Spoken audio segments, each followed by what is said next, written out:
मेरे जिगर के टुकड़ों, आज हम आपके लिए 2017 में आई American black comedy horror movie the babysitter को एक्सप्लेन करने वाले हैं। मूवी स्टार्ट होते ही हम 12 साल के लड़के कोल को देखते हैं जो अक्सर उन चीजों से डरता था जिससे सब नहीं डरते थे, जैसे कि स्पाइडर से, इंसेक्ट से, इंजेक्शन लगवाने से और उन सभी छोटी छोटी चीजों से जिनसे डरना फिजूल है। वहीं कोल के डरपोक होने की वजह से ही स्कूल के सब बच्चे उससे बुली किया करते थे और बुली करने वाले में से एक बच्चे का नाम जेरेमी था जो कोल का पड़ोसी भी था। कोल के माता पिता की मैरिज लाइफ अच्छी नहीं चल रही थी, इसलिए अक्सर वो वेकेशन पर जाया करते थे जिससे कोल अकेला पड़ जाता था। इसलिए कोल के पेरेंट्स ने कोल के लिए एक रापचिक बेबी सीटर ढूंढ रखी थी जिसका नाम बी था और कोल और बी साथ रह रहकर काफी अच्छे फ्रेंड्स बन गए थे। वहीं स्कूल में कोल की एक बेस्ट फ्रेंड भी थी जिसका नाम मेलेनी था और मेलेनी कोल की पड़ोसन भी थी। आगे फिर से कोल के पेरेंट्स को वेकेशन पर जाना था, इसलिए बी कोल की देखभाल करने के लिए घर आती है। तभी कोल की बेस्ट फ्रेंड बताती है कि बेबी सीटर बच्चों को सुला के अपने दोस्तों को घर बुलाकर खूब मौज करती है। ये सुनकर कोल डिसाइड करता है कि वो आज नहीं सोएगा बल्कि बी क्या करती है वो देखेगा। फिर पेरेंट्स के जाने के बाद कोल और बी घर पर मूवी देखते हैं, डांस करते हैं और स्विमिंग भी करके काफी एंजॉय करते हैं। और रात होते ही बी कोल को एक ड्रिंक पीने के लिए देती है, लेकिन कोल चुपके से उसे फेंक देता है और बी के आने पर सोने का झूठा नाटक करता है और आंख बंद करके लेटा रहता है। आगे हम घर के अंदर बी के दोस्तों एलिसन, जॉन, सोनिया, रामपाल को देखते हैं, जहाँ कोल भी इन सबको छुप के देख रहा होता है कि ये लोग क्या कर रहे हैं। कोल देखता है कि ये लोग ट्रूथ और डेयर गेम खेल रहे होते हैं। फिर बी को डेयर मिलता है कि उसे सबके पास जाकर सबको किस करनी है। सबसे बाद में बी रामपाल के पास जाती है और उसे 2 नाइफ से स्टेप कर देती है। अरे रामपाल के तो लग गए लोड़े। आगे बी के बाकी दोस्त रामपाल के खून को एक बर्तन में जमा करने लगते हैं। यहाँ हमें पता चलता है कि बी उन लोगों की हेल्प से कोई रिचुअल मतलब कि काला जादू कर रही है और बी ने रिचुअल के लिए अपने ही एक फ्रेंड को कुर्बान कर दिया। आगे फिर बी एक बाइबल निकालती है और बताती है कि ये डेविल्स की बाइबल है और ये बहुत साल पुरानी बुक है। ये एक इकलौती बुक है जिसकी दूसरी कोई भी कॉपी नहीं है। और बी इसकी सबसे खास लाइन को पढ़ती है कि जिस पर्सन को कुर्बान किया गया उस पर्सन का खून इस बुक में डालना है और ऐसा करने पर वहाँ पर मौजूद हर एक इंसान की कुछ न कुछ विश पूरी हो जाएगी। लेकिन अपने मकसद में कामयाब होने के लिए उन्हें एक इनोसेंट बच्चे की जान की बलि देनी पड़ेगी। अब जाहिर सी बात है इनोसेंट बच्चा कोई और नहीं बल्कि कोल ही था। वहीं कोल ये सब देखकर बहुत डर चुका था, इसलिए कोल चुपके से वापस कमरे में आकर पुलिस को फोन मिला देता है और वहाँ से भागने के लिए बहुत सारे कपड़े बांधकर खिड़की से बाहर लटका देता है। लेकिन तभी भी अपने साथियों के साथ वहाँ पर आ जाती है, इसलिए कोल सोने का नाटक करता है और बी को दोस्त कोल के हाथ से एक सिरिंज घुमाकर खून निकालने लगती है। कोल तो डरपोक था, इंजेक्शन से डरता था, लेकिन उस टाइम कोल बलि का बकरा था और वो जानता था कि अगर उसने आवाज की तो उसकी जान चली जाएगी। इसलिए उस टाइम कोल शांत रहता है और बी के जाने के बाद फिर से भागने की कोशिश करता है, लेकिन खून निकलने की वजह से कोल बेहोश हो जाता है और बी कोल को हॉल में लाकर रस्सी से बांध देती है। आगे जब कोल को होश आता है तो वो बिल्कुल नॉर्मल बिहेव करता है जैसे उसे कुछ पता ही ना हो। तभी वहाँ पर पुलिस आ जाती है और मैक्स एक पुलिस वाले को मार गिराता है और दूसरे पुलिस ऑफिसर को बी मार डालती है। लेकिन इस सब हाथापाई में एक गोली एलिसन के भी लग जाती है। अब गाइस यहाँ पर दोनों पुलिस ऑफिसर मर जाते हैं, लेकिन उनके वॉकी टॉकी पर बैकअप टीम के मैसेज आ रहे होते हैं और इन मैसेज का रिप्लाई सिर्फ पुलिस कोर्ट के द्वारा ही किया जा सकता था और इन कोर्ट्स के बारे में सिर्फ कोल को ही पता था क्योंकि वो हमेशा से ही पुलिस ऑफिसर बनना चाहता था, इसलिए उसको काफी जानकारी भी थी। वहीं बी कोल को धमकाकर उसके सारे कोर्ट्स ले लेती है और मैक्स वॉकी टॉकी पर उन मैसेजेस का रिप्लाई करके कहता है कि यहाँ पर सब कुछ ठीक है। इसी दौरान कोल अपनी रस्सियां काटकर अपने रूम की तरफ भागता है और कोल का पीछा जॉन भी करता है और भाग दौड़ में जॉन का पैर फिसल जाता है और वो सीढ़ियों से नीचे गिर जाता है। जॉन की गर्दन एक पॉइंटेड ट्रॉफी के आर पार हो जाती है जिससे कि उसकी तुरंत ही मौत हो जाती है। कोल फिर अपनी खिड़की से बाहर कूद जाता है और जल्दी से जाकर अपने घर के एक कोने में छिप जाता है जहाँ पर ढेर सारे स्पाइडर्स थे, लेकिन कोल अपने स्पाइडर वाले डर को भी काबू में पा लेता है।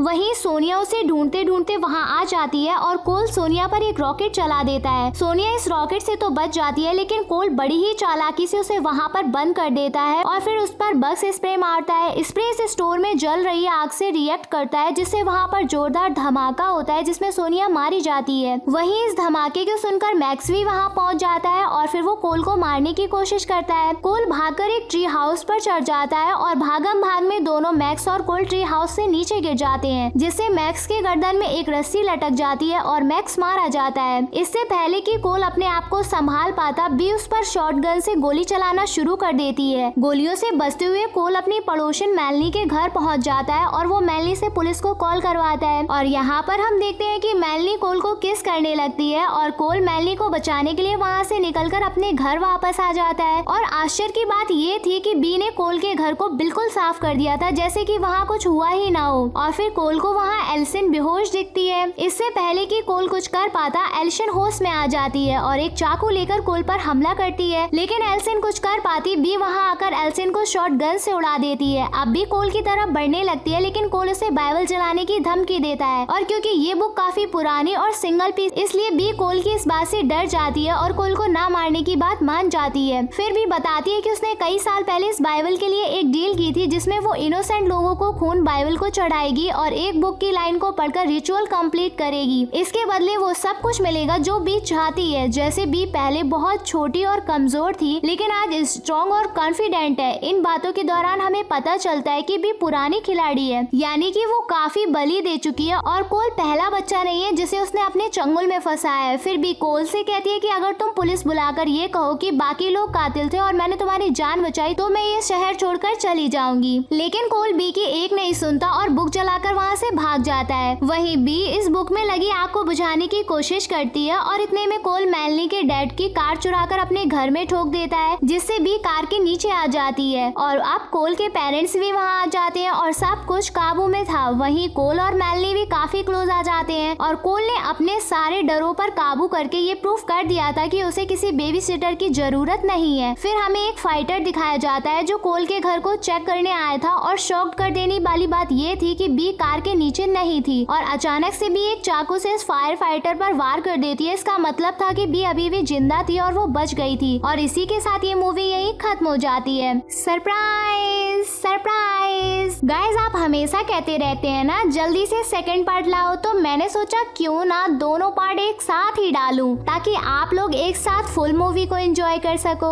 मूवी का दूसरा पार्ट स्टार्ट होते ही हमें 2 साल बाद का सीन दिखाया जाता है। हम देखते हैं कि कोल जिसको भी उस रात के बारे में बताता था, कोई भी उसकी बातों पर विश्वास नहीं करता था, क्योंकि पुलिस को भी बी के दोस्तों की डेड बॉडी वहाँ नहीं मिली थी। स्कूल में भी कोई कोल पर भरोसा करने को तैयार ही नहीं होता था। वो सब कोल को परेशान करते रहते थे, यहाँ तक कि कोल के पेरेंट्स भी उसकी बातों पर ट्रस्ट नहीं करते थे, बल्कि वो समझ रहे थे कि कोल का मेंटल बैलेंस खराब हो गया है और कोल को दवाइयाँ भी दी जाने लगी थी और अब तो उसे मेंटल हॉस्पिटल भेजने की तैयारी भी शुरू की जाने लगी थी। लेकिन कोल को इसके बारे में कुछ भी पता नहीं था। लेकिन फिर भी कोल की पड़ोसन मेलनी उसे रिलैक्स करती रहती थी। फिर स्कूल में एक और फीमेल फ्रेंड को इंट्रोड्यूस कराया जाता है जिसका नाम फेवी था। कोल फेवी के हाथों में वही टैटू नोटिस करता है जो उसने बी के हाथों में देखा था। वहीं कोल के पेरेंट्स जब उसे मेंटल हॉस्पिटल लेने जाने की सोच रहे होते हैं, तब कोल को इसके बारे में पता चल जाता है और वो मेलनी को इस बारे में बताता है, जिससे मेलनी एक सप्ताह के लिए कोल को अपने साथ एक ट्रिप पर ले जाती है जो कि एक लेक पर थी। वहीं मेलनी के साथ उसके कुछ दोस्त भी ट्रिप पर जाने का प्लान करते हैं। इधर फेवी को लॉकर से अपने बचपन का एक डॉल, एक की और एक शॉर्ट नोट के साथ मिलता है। फेवी सोचती है कि शायद उसकी केयरटेकर यहाँ रख के गई है। आगे कोल को ढूंढते हुए फिर कोल के पेरेंट्स मेलनी के घर पहुँचते हैं। वहाँ पर भी कोल के ना मिलने पर मेलनी के फादर पुलिस को फोन करते हैं। इधर कोल और मेलनी गेम खेल रहे होते हैं कि तभी मेलनी को कोल का एक साथ देखकर मेलनी के दोस्त की सुलगने लगती है और फिर एक और दोस्त कोल को उस बाइबल बुक की बातें पूछ कर तंग करने लगता है, जिससे कोल को बहुत बुरा लगता है। फिर मेलनी सबको कोल को ना तंग करने के लिए कहती है और बातों ही बातों में उस बुक के बारे में मेलनी बताने लगती है। तब कोल हैरान हो जाता है कि मैंने तो मेलनी को इस बारे में कुछ नहीं बताया, तब इसे कैसे पता है। तब मेलनी को ये बात रिवील करनी पड़ती है कि वो भी इसी कल्ट यानी कि उस काला जादू वाले रिचुअल की मेंबर है और उसने भी डेविल्स की बुक शाइन की है और उसने भी उस बुक को खून देने का वादा किया है। अब ये कहते ही मेलनी अपनी एक फीमेल फ्रेंड का गला काट देती है। तब हमें पता चलता है कि मेलनी के दोनों मेल फ्रेंड भी मेलनी के साथ मिले हुए हैं, यानी कि उन्होंने भी कल्ट को ज्वाइन किया हुआ है। अब ये सब देखकर कोल बिल्कुल हैरान रह जाता है और यहाँ हम देख पाते हैं कि कोल को लाना ये सब एक प्लान में शामिल था। वहीं अब हम बी के दोस्तों को देखते हैं। बाकी सब तो आ जाते हैं लेकिन बी नहीं आती। अब सवाल ये आता है कि वो सब लोग तो मर चुके थे, तो दोबारा कैसे जिंदा हुए। असल में गाइस उन्होंने मरने के बाद शैतान से डील कर ली थी, जिन्हें उन्हें सूरज उगने से पहले अपना रिचुअल कंप्लीट करना था और अगर ऐसा नहीं होता तो सब लोग 2 साल के के लिए जहन्नुम में चले जाएंगे और ये रिचुअल कंप्लीट करने के लिए सब लोग कोल का ब्लड लेना चाहते थे। लेकिन तभी वहाँ पर फेबी आ जाती है क्योंकि उसके वाटरक्राफ्ट पर गैस खत्म हो गई थी, इसलिए वो वहाँ पर मदद मांगने आई थी। लेकिन वहाँ जमीन पर एक लड़की को देखकर उसे लगता है कि यहाँ पर तो सब कोई गेम खेल रहा है, इसलिए वो वहाँ से चली जाती है। इतने में कोल को भी वहाँ से भागने का मौका मिल जाता है और वो भागते हुए वाटरक्राफ्ट के पास आता है। यहाँ फेबी को कुछ समझ नहीं आ रहा था कि क्या हो रहा है, लेकिन फिर भी कोल के कहने पर वो उसे माउंटेन के किनारे ले जाती है। वहाँ पर कोल फेबी को मेलनी के कल्ट के बारे में बता देता है। फिर स्मोक की वजह से वहाँ ब्लास्ट होता है, जिससे मेलनी को पता चल जाता है कि आखिर कोल है कहाँ। लास्ट में वो दोनों बच जाते हैं, लेकिन फेबी कोल को वहाँ छोड़कर चली जाती है। फिर फेबी एक आदमी के पास पहुँचती है, जिससे फेबी लिफ्ट मांगती है और फिर कुछ ही देर में वहाँ पर कोल भी पहुँच जाता है। फिर सब लोग वहाँ से जाने लगते हैं, लेकिन तभी वहाँ कल्ट की एक मेंबर आकर उस आदमी को मार डालती है और कोल उसके ऊपर गाड़ी चढ़ा के उसे मार डालता है, जिससे कार अब पत्थरों के बीच में फंस जाती है। वहीं मेलनी और उसके कल्ट के मेंबर वहाँ कोल को ढूंढने आते हैं। पैरों की आवाज सुनकर कोल और फेबी कार के नीचे छुप जाते हैं। तभी वहाँ पर एक सांप आ जाता है, लेकिन फेबी कोल को सांप से बचा लेती है और फिर वहाँ पर मेलनी के कल्ट का मेंबर उस कार के पास आता है, लेकिन सांप की हेल्प से वो लोग उसे भी वहाँ से भगा देते हैं। अब कोल और फेबी केविन की तरफ जाते हैं, लेकिन वहाँ पर उन्हें कल्ट की मेंबर मिल जाती है और गोली लगने की वजह से वो पत्थरों के बीच में फंस जाती है। फिर कोल और मेलनी उसके दोनों पैर पर लटक जाते हैं, जिससे उसकी गर्दन धड़ से अलग हो जाती है। तभी वहाँ पर एक और कल्ट मेंबर आ जाता है और वो उसे भागते हुए वोट की तरफ आ जाते हैं। फिर फेबी उसे पानी में फेंक देती है और कोल उस वोट को इस तरह से मैनेज करता है कि वो वोट के फैन के नीचे आ जाता है और उसकी भी मौत हो जाती है। वहीं ये सब कुछ मेलनी और बाकी कल्ट के मेंबर देख रहे होते हैं, लेकिन फिर कुछ कल्ट के मेंबर ये रिचुअल छोड़कर जाने लगते हैं, जिससे वो जल के राख हो जाते हैं, क्योंकि उन्हें शैतान से डील की थी और वो किसी भी हालत में अपना वादा पूरा किए बिना नहीं जा सकते थे। फिर मेलनी को एक आइडिया आता है और वो कोल के पेरेंट्स को कॉल करके बोलती है कि कोल ने ज्यादा पी लिया, इसलिए वो बेहोश हो गया है, आप जल्दी से यहाँ आ जाओ। फिर कोल और मेलनी एक केविन के पास जाते हैं, जहाँ उन्हें एक सीक्रेट दरवाजा मिलता है जो कि लॉक्ड था। फेबी उस दरवाजे को कोड की मदद से खोलती है, जो उसे अपने लॉकर में मिले नोट से मिला था। इधर कोल के पेरेंट्स भी आ गए थे। तब मेलनी कहती है कि कोल पागल हो गया है, अजीब अजीब सी हरकतें कर रहा है। कोल के पेरेंट्स उसे ढूंढते ढूंढते उस केबिन के पास आ जाते हैं और कल्ट के मेंबर्स भी। वहीं कोल और फेबी उस केबिन से कुछ हथियार के साथ निकलते हैं। अब एक कल्ट का मेंबर कोल को मारने ही वाला था कि तभी उसके ऊपर झूमर गिर जाता है, जिससे उसकी मौत हो जाती है और कोल और फेबी वहाँ से भाग जाते हैं, जहाँ कोल के फादर भी उसके साथ थे। दूसरी तरफ मेलनी अपने फादर को मार डालती है और फिर कोल के फादर उसे बेहोशी का इंजेक्शन देकर घर ले जाने लगते हैं। इधर मेलनी को फेबी मिल जाती है और फिर दोनों के बीच में बहुत लड़ाई होती है और कोल को जब होश आता है तो वो दोबारा उसी लेक के पास पहुंच जाता है। कोल फिर अपने आप को मेलनी को सौंप देता है और फिर मेलनी उसका खून निकाल लेती है। तभी पानी से बी निकल कर आती है और यहाँ हमें पता चलता है कि बी बचपन में फेबी की बेबी सिटर थी और वहाँ पर कुछ पुतले होते हैं जिससे कल्ट के मेंबर निकल आते हैं। फिर मेलनी कल्ट के 2 मेंबर्स का खून मिलाती है और बी के अलावा सब कोई उसे पी लेता है। ऐसा करने से उनकी विश तो पूरी नहीं होती, बल्कि उन्हें उल्टियाँ होने लगती हैं और सब जलकर राख हो जाते हैं। गाइस, उनके साथ ऐसा इसलिए हुआ क्योंकि उन्होंने एक इनोसेंट बच्चे का खून चाहिए था और कोल इनोसेंट नहीं था। वी यहाँ पर एक बात रिवील करती है कि कोल ने जब मुझसे ऐसा कहा कि तुमने मेरे साथ ऐसा किया जबकि मैं तो तुमसे प्यार करता था। इन सब का एहसास करने के बाद वी ने भी बदलने का फैसला लिया और कोल का यहाँ आना भी सब उसकी ही प्लानिंग थी। फिर बी उस खून को पी लेती है और जल के राख हो जाती है, क्योंकि वो भी एक डेविल थी और उसका मरना जरूरी था। वहीं अब फेबी और कोल एक साथ हो जाते हैं और उसके फादर भी ये देख रहे होते हैं, इसलिए वो उसकी बातों पर अब विश्वास कर लेते हैं। और इसी के साथ ये मूवी यहीं एंड हो जाती है। आई होप मेरे जिगर के टुकड़ों आपको मूवी की एक्सप्लेनेशन पसंद आई होगी। हमारे चैनल को ऐसे ही प्यार देते रहिए। I love you.